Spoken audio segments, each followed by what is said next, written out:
Good morning Kailash sir, आज आपके लेके आए हैं मनोविज्ञान नाम का विषय वस्तु। और देखो थाना मनोविज्ञान पढ़नी है और वो थाना मनोविज्ञान पढ़ाऊंगा।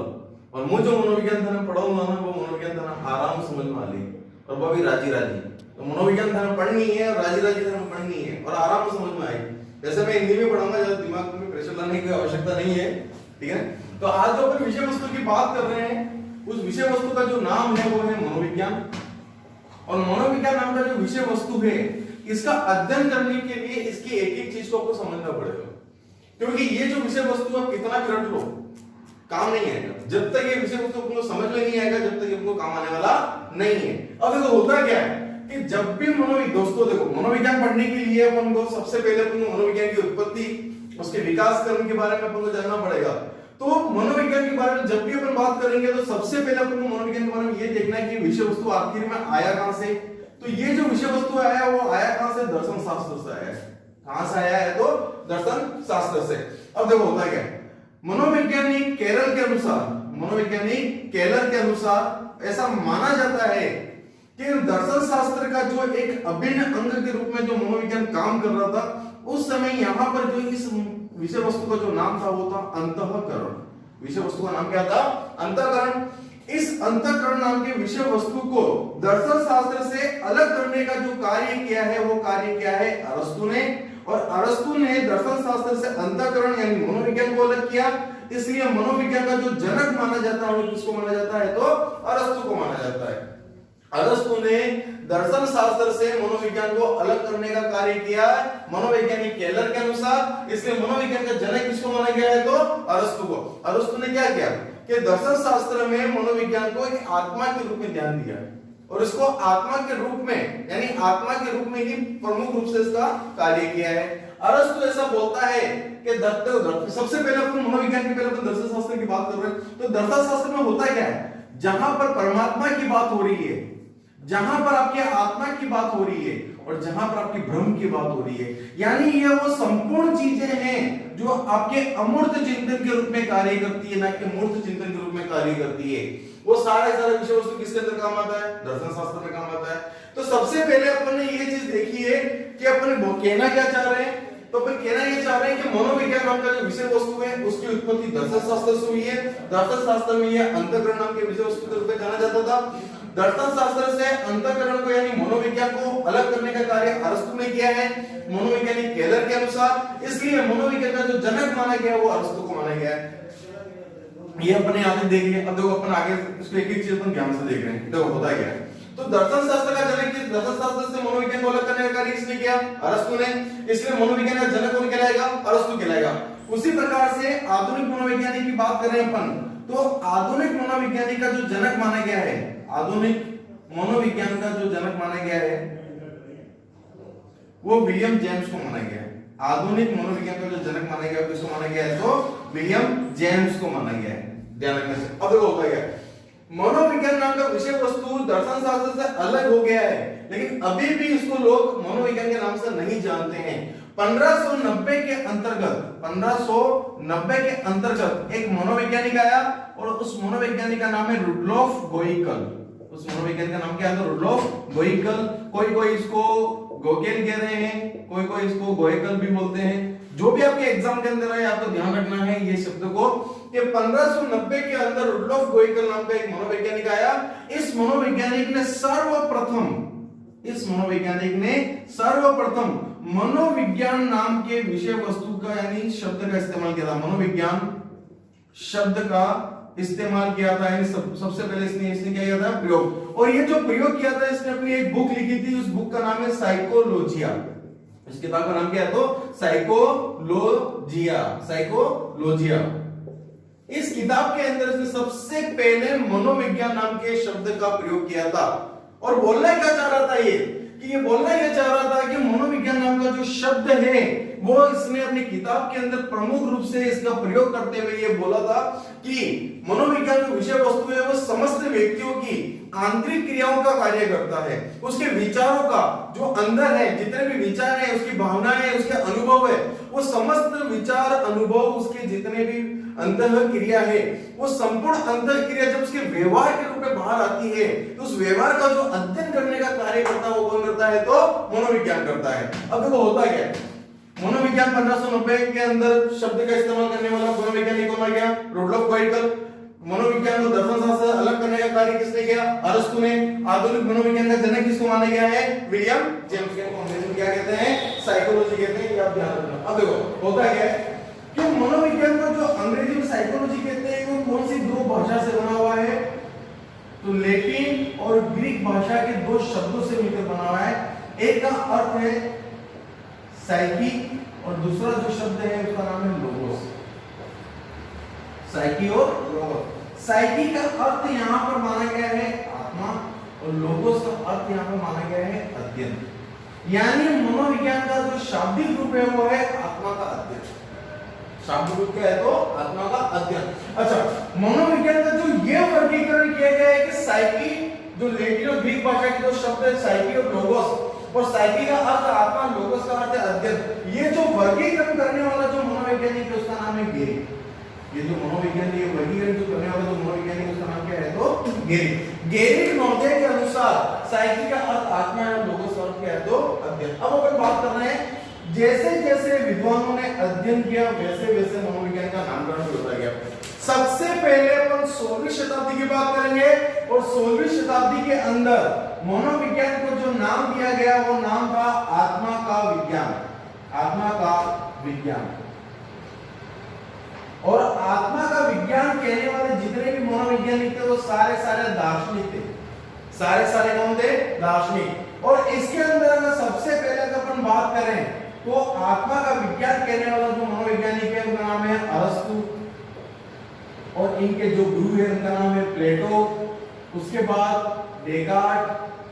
अब कई किताबों में आपको डेकार्ट से मिलेगा तो आप उसको जो भी आपके एग्जाम में आए उसको आप कर सकते हो। उसके बाद आपके एक और मनोवैज्ञानिक है जिनका नाम है सुकरात। ये सारे के सारे दार्शनिक हैं। ये सारे के सारे कौन है? दार्शनिक हैं। और इनके अनुसार जो मनोविज्ञान है वो किसका अध्ययन है? तो आत्मा का अध्ययन है। इसलिए इन लोगों ने सबने मिलकर मनोविज्ञान को जो नाम दिया वो क्या दिया है? आत्मा। यानी 16वीं शताब्दी में मनोविज्ञान को किस नाम से जाना गया? तो 16वीं शताब्दी में मनोविज्ञान को आत्मा का विज्ञान के रूप में जाना गया। ऐसा क्यों? देखो ध्यान से, यहाँ पर जितने भी ये मनोवैज्ञानिक हैं इन सभी मनोवैज्ञानिकों का ऐसा मानना है कि मनुष्य को जो भी ज्ञान प्राप्त होता है ये सारा का सारा जो ज्ञान प्राप्त होता है मनोविज्ञान मनुष्य को वो 5 इंद्रियों के माध्यम से प्राप्त होता है। और इन 5 इंद्रियों के माध्यम से ये जो ज्ञान सबसे पहले जाता है वो किसके पास जाता है? आत्मा के पास। किसके पास जाता है? तो आत्मा के पास। ऐसा बोलने वाले सारे दार्शनिक लोग हैं। ऐसा बोलने वाले सारे कौन है? दार्शनिक। कि मनुष्य के जो भी ज्ञान प्राप्त होता है प्रथम बार वो सारा का सारा ज्ञान किसके पास जाके एकत्रित हो जाता है? तो आत्मा के पास। लेकिन जो होता क्या, ये सारे दार्शनिक थे, ऐसा इन्होंने क्यों बोला? देखो होता क्या है कि दर्शन शास्त्र के अंदर अपन थोड़ा सा यहाँ पर समझने की बात करते हैं, सुनना मेरी बात ध्यान से आप लोग, कि दर्शन शास्त्र में ऐसा माना गया है कि ईश्वर का जो मिलन होगा वो मनुष्य से होगा। ईश्वर का जो मिलन होगा किससे होगा? मनुष्य से। और ईश्वर का ये जो मिलन मनुष्य से होगा वो किसके माध्यम से होगा? तो आत्मा के माध्यम से होगा। किसके माध्यम से होगा? आत्मा। यहाँ पर जितनी देखो होता क्या है कि ऐसा बोल तो लिया है इन्होंने लेकिन इसके आकार को उसके स्वरूप को किसी भी प्रकार से ये साबित नहीं कर पाए। देखो विज्ञान का अर्थ क्या होता है? जहां पे प्रयोग किया जाता है। विज्ञान का अर्थ क्या है? जहां पर प्रयोग किया जाता है। क्या आत्मा का प्रयोग किया जा सकता था? क्या आत्मा का आकार था? नहीं। आत्मा क्या है? एक अमूर्त है। और विज्ञान में प्रयोग किसके ऊपर किया जा सकता है? मूर्त विषय वस्तु के ऊपर। तो ये मूर्त विषय वस्तु नहीं है। इसलिए 16वीं शताब्दी में बोला गया आत्मा का विज्ञान। और कहने वाला जो मनोवैज्ञानिक है वो अरस्तु है, प्लेटो है, डेकार्ट है, सुकरात है। लेकिन इस बात को किसी भी रूप के अंदर वो साबित नहीं कर पाए। तो 16वीं शताब्दी तक ही इनका तर्क रह गया था। इसके अलावा ये तर्क आगे बढ़ा नहीं था। अब जितने भी ये लोग थे इनका ये मानना था, प्लेटो हो, अरस्तु हो, कि मनोविज्ञान में जो अध्ययन करना है वो किसका अध्ययन करना है? अपन को मनुष्य का। और मनुष्य में भी किसका अध्ययन करना है? अपन को उसकी आत्मा का। समझ में आएगा क्या जरा? तो वापस एक बार बोर्ड पे ध्यान से देखना में क्या कहना है? अपन जो विषय वस्तु की आज जो बात कर रहे हैं उस विषय वस्तु का नाम है मनोविज्ञान। मनोविज्ञान 16वीं शताब्दी के पहले एक दर्शन शास्त्र शाखा के रूप में कार्य करता था। जब इसका यहाँ पे नाम था अंतःकरण, अलग करने का कार्य विलियम जेम्स ने किया है, तो विलियम जेम्स को उसको जनक माना गया है। विलियम जेम्स ने जो किताब लिखी है प्रिंसिपल ऑफ साइकोलॉजी, जो मनोविज्ञान की एक आधारशिला के रूप में भी कार्य किया है। इसके बाद एक मनोवैज्ञानिक जिसका नाम है केलर। केलर ने दर्शन शास्त्र से मनोविज्ञान को अलग करने का जो श्रेय दिया वो अरस्तु को दिया है। तो अरस्तु को मनोविज्ञान का जनक माना गया है और मनोविज्ञान की जो जननी माना गया है वो दर्शन शास्त्र को माना गया है। मनोविज्ञान को इंग्लिश में साइकोलॉजी बोलते हैं। ये साइकोलॉजी जो शब्द है खतरनाक शब्द है, कैसे आपको बताता हूं। अंग्रेजी का ये शब्द जो बना है साइकोलॉजी, एक बार ये प्रश्न पूछा जा चुका है और प्रश्न सिंपल सा पूछा गया था कि साइकोलॉजी जो शब्द है वो कौन सी भाषा का है। तो ये कौन सी भाषा का है, तो अंग्रेजी भाषा का है। लेकिन साइकी कौन सी भाषा का है, तो लैटिन या ग्रीक भाषा का है, या लोगोस कौन सा है, तो ग्रीक या लैटिन भाषा का है। साइकी का अर्थ क्या है, आत्मा, और लोगोस का अर्थ क्या है, तो अध्ययन। ऐसा कहने वाला या ऐसा वर्गीकरण करने वाला मनोविज्ञानी कौन है, तो गेरी है। उसी प्रकार से 16वीं शताब्दी में मनोविज्ञान को आत्मा का विज्ञान और आत्मा का विज्ञान कहने वाले जो मनोवैज्ञानिक है वो अरस्तु, प्लेटो, डेकार्ट, सुकरात, इनके अनुसार मनुष्य को जो 5 इंद्रियों के माध्यम से जो भी ज्ञान प्राप्त होता है वो आत्मा के पास जाता है, इसीलिए इन्होंने मनोविज्ञान को आत्मा का विज्ञान बोला। उसी प्रकार से अपन बात कर रहे हैं अगली, और वो शताब्दी है कौन सी, अभी 17वीं शताब्दी। 17वीं शताब्दी में मनोविज्ञान को मन व मस्तिष्क का विज्ञान बोला गया। मन व मस्तिष्क का विज्ञान बोला गया। और मन व मस्तिष्क का विज्ञान कहने वाले जो मनोवैज्ञानिक है उनका नाम है पोम्पोनोजी। उनका नाम क्या है, तो पोम्पोनोजी। और पोम्पोनोजी का जो समर्थन करने वाला जो मनोवैज्ञानिक है उनका नाम है जॉन लॉक, थॉमस रीड और रिचर्ड। इन मनोवैज्ञानिकों ने मनोविज्ञान को मन व मस्तिष्क का विज्ञान बोला है।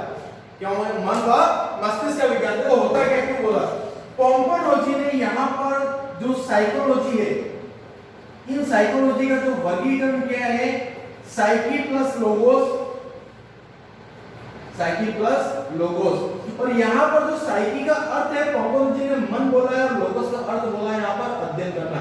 यहाँ पर अपन ने देखा था कि गेरिक ने क्या बोला है, साइकी का आत्मा, और लोगोस का क्या बोला है, अध्ययन। उसी प्रकार से पोम्पोनोजी ने एक और वर्गीकरण किया साइकोलॉजी का, और साइकी का अर्थ यहाँ पर क्या बोला उन्होंने, मन, और लोगोस का मतलब अध्ययन। यानी पोम्पोनोजी के अनुसार मनोविज्ञान मन का अध्ययन है और गेरिक के अनुसार मनोविज्ञान आत्मा का अध्ययन है। फर्क समझ में आ रहा है क्या। यहाँ पर वही की वही सारी चीजें कि मनुष्य की जो भी ज्ञान प्राप्त हो रहा है उसका संचरण यानी एकत्रीकरण कहां पर जाकर होगा, मस्तिष्क में जाकर होगा। ऐसा बोलने वाले सारे कौन है, तो पोम्पोनोजी है, जॉन लॉक है, थॉमस रीड और रिचर्ड। इन सभी ने बोला है कि मनोविज्ञान किसका अध्ययन करता है, तो मन का अध्ययन करता है। और जितने भी दार्शनिक लोग थे उन सभी ने क्या बोला है कि मनोविज्ञान किसका अध्ययन करता है, तो आत्मा का अध्ययन करता है। देखो अभी तक जो भी अपन ने पढ़ा है आप सभी को समझ में आसानी से आ गया होगा। मेरी बात में कोई दिक्कत वाली बात नहीं है। मनोविज्ञान बहुत ही अच्छा विषय, उसको पढ़ोगे तो अपना काम आसानी से हो जाएगा। और जो सीरियस होके मत पढ़ना, सीरियस तो फिर लोग मिलेंगे और आराम से पढ़ो, अच्छा पढ़ो, समझ में आएगा। अब देखो मन और मस्तिष्क का विज्ञान हो गया, आपको समझ में भी आएगा। 16वीं शताब्दी हो गई, 17वीं शताब्दी हो गई। मनोविज्ञान का अर्थ होना पड़ गया, मनोविज्ञान का जनक, मनोविज्ञान की जननी। मनोविज्ञान शब्द का सबसे पहले प्रयोग किसने किया, साइकोलॉजी बुक किसने लिखी है, प्रिंसिपल ऑफ साइकोलॉजी किताब किसने लिखी है, सारी चीजें आपके आसानी से होगी। अब देखो आगे, अब अपन जो अगली जो बात कर रहे हैं वो 19वीं शताब्दी की बात कर रहे हैं। 19वीं शताब्दी के अंतर्गत मनोविज्ञान को किस नाम से जाना गया, तो 19वीं शताब्दी में मनोविज्ञान को चेतना का विज्ञान, 19वीं शताब्दी में मनोविज्ञान को चेतना का विज्ञान कहा गया। और चेतना का विज्ञान कहने वाले जो मनोवैज्ञानिक हैं वो सर्वप्रथम आपको ध्यान रखना है विलियम वुंड, कि विलियम वुंड ने सबसे पहले चेतना शब्द का प्रयोग किया है। तो चेतना का विज्ञान कहने वाले मनोवैज्ञानिक कौन कौन है, विलियम वुंड है, विलियम जेम्स, जेम्स सेली,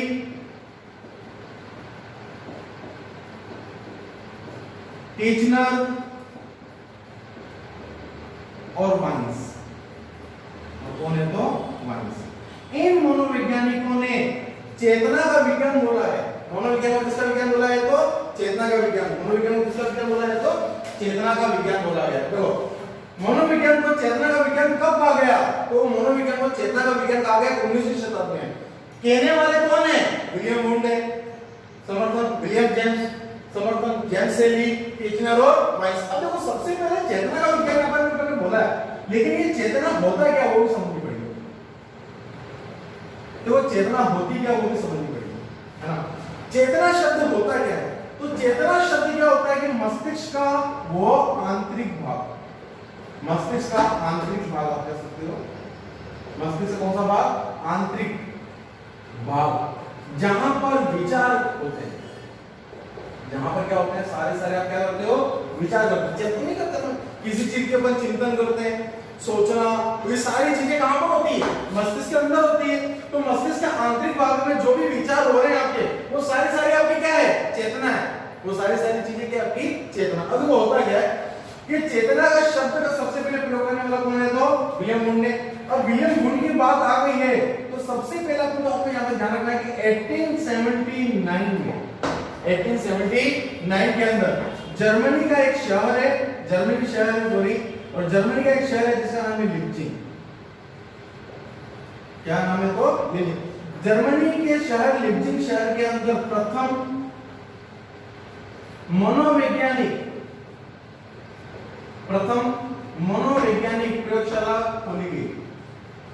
तो प्रथम प्रयोगशाला कब खोली गई? तो 1879 में। कहां पर खोली गई? जर्मनी के कौन से शहर में? लिप्जिंग शहर के अंदर। और खोलने वाला कौन सा मनोवैज्ञानिक है? तो विलियम वुड। अब यहाँ पर क्या होता था? प्रयोग। और यहाँ पर जो प्रयोग हो रहा है वो किसके ऊपर हो रहा है? किसी भी व्यक्ति कौन से भाग पर हो रहा है? चेतना के भाग पर हो रहा है। किसी व्यक्ति कौन से भाग पर होता है? तो चेतना के। अब वो होता क्या? यहाँ पर जब चेतना के किसी व्यक्ति के चेतना के भाग पर जब प्रयोग हो रहा है तो स्वाभाविक है कि कहीं ना कहीं उसके मस्तिष्क के आंतरिक भाग के ऊपर प्रयोग हो रहा है। और आंतरिक भाग पर प्रयोग हो रहा है तो वो किसके साथ प्रयोग करेगा? तो चर प्लस घटनाओं के बीच में संबंध को स्थापित करेगा। चर और घटनाओं के बीच में किसको स्थापित करेगा? तो संबंध। चर और घटनाओं के बीच में संबंध स्थापित करने का जो कार्य होगा वो चेतना के भाग के अंतर्गत होगा। और ऐसा कहने वाला मनोवैज्ञानिक कौन है? तो विलियम वुंड है। अब वो होगा क्या? अपन ने चेतना शब्द के बारे में आपको देख लिया है कि ऐसा बोला कि मस्तिष्क का वो आंतरिक भाग जहां पर विचार किए जाते हैं, वो सारे वो जो आंतरिक विचार मस्तिष्क के आंतरिक भाग जहां पर संपूर्ण विचार किया जाता है वो क्या कहलाता है? अपना चेतना कहलाता है। अब होता क्या? देखो, जब 19वीं शताब्दी में मनोविज्ञान को किस नाम से जाना गया? तो चेतना का विज्ञान। लेकिन एक मनोवैज्ञानिक है जिनका नाम है मैकडूगल। उस मनोवैज्ञानिक का नाम क्या है? मैकडूगल ने अपनी किताब आउटलाइन ऑफ साइकोलॉजी के अंदर साइकोलॉजी की किताब के प्रश्न नंबर 16 पर यह बोला है कि मनोविज्ञान का दुर्भाग्य है, मनोविज्ञान का बहुत बड़ा दुर्भाग्य है कि मनोविज्ञान में चेतना जैसे शब्दों का भी प्रयोग हो रहा है। चेतना जैसे शब्दों का भी क्या हो रहा है? प्रयोग हो रहा है। मैकडूगल ने आलोचना करी है और आलोचना करते हुए बोल रहा है कि मनोविज्ञान का दुर्भाग्य है कि मनोविज्ञान में चेतना जैसे शब्दों का भी क्या हो रहा है? प्रयोग। और ये इन्होंने अपनी किताब आउटलाइन ऑफ साइकोलॉजी के प्रश्न नंबर 16 पर ये बहुत सारी बोली गई है कि मनोविज्ञान का दुर्भाग्य है कि मनोविज्ञान में चेतना जैसे शब्दों का भी प्रयोग किया जा रहा है।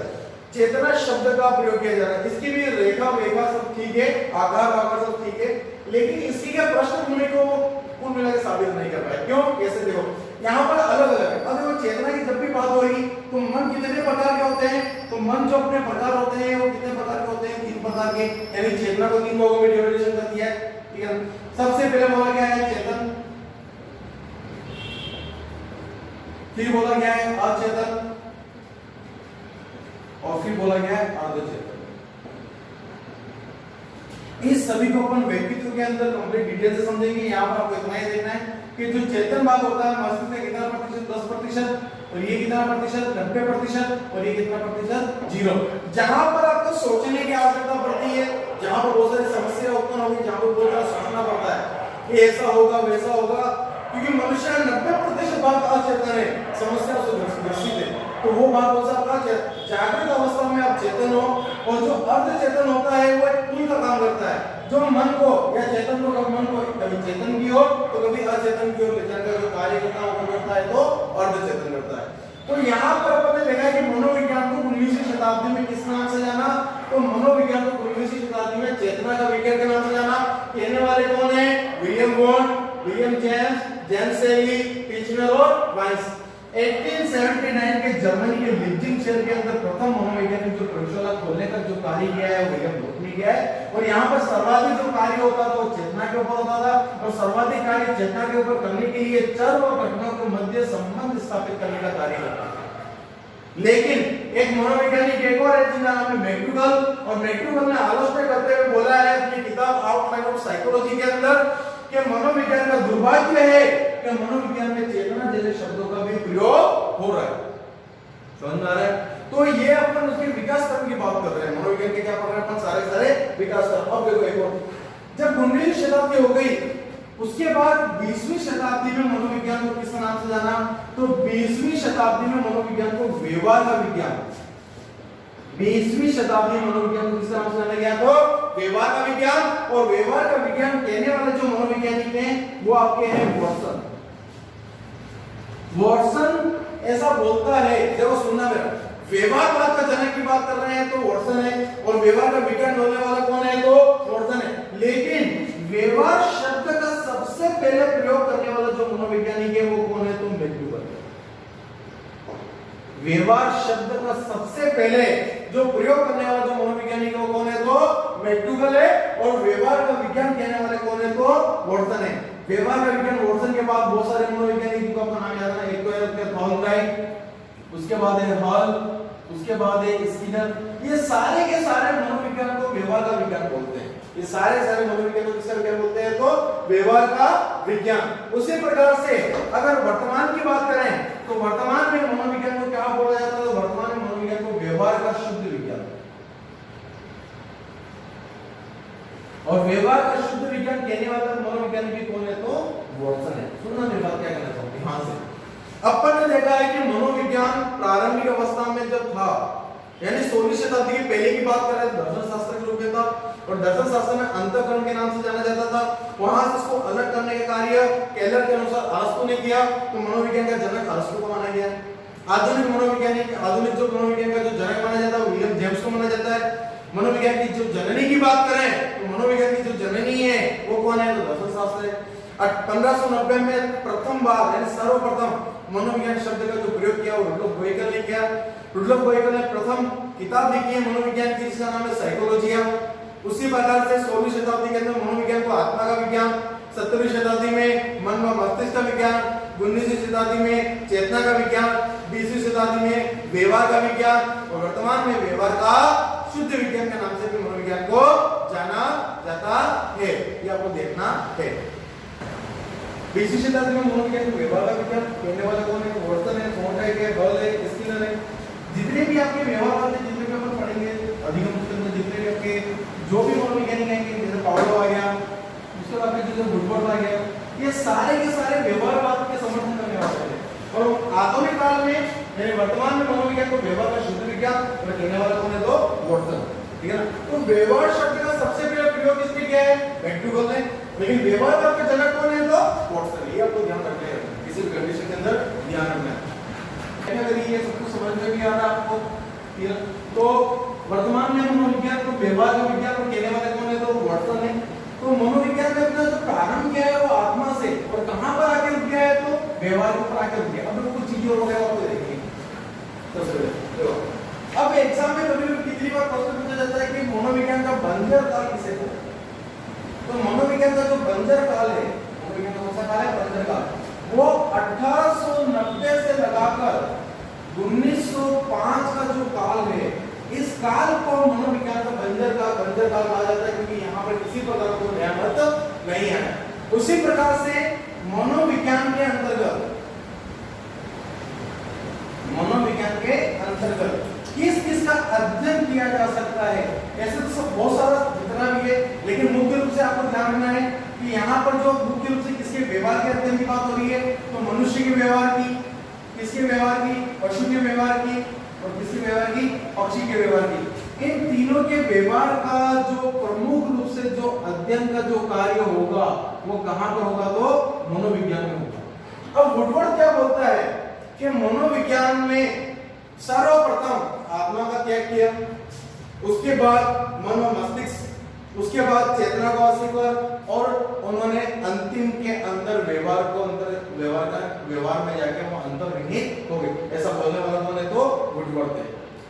इसके बाद की जो भी वीडियो है आप तो इसको आप आराम से करो, उसके बाद जो भी आपको मुझे वीडियो देनी है आपके सिलेबस के अनुसार मैं स्टार्ट करूंगा और सिलेबस के अनुसार सारा सिलेबस को खत्म करूंगा।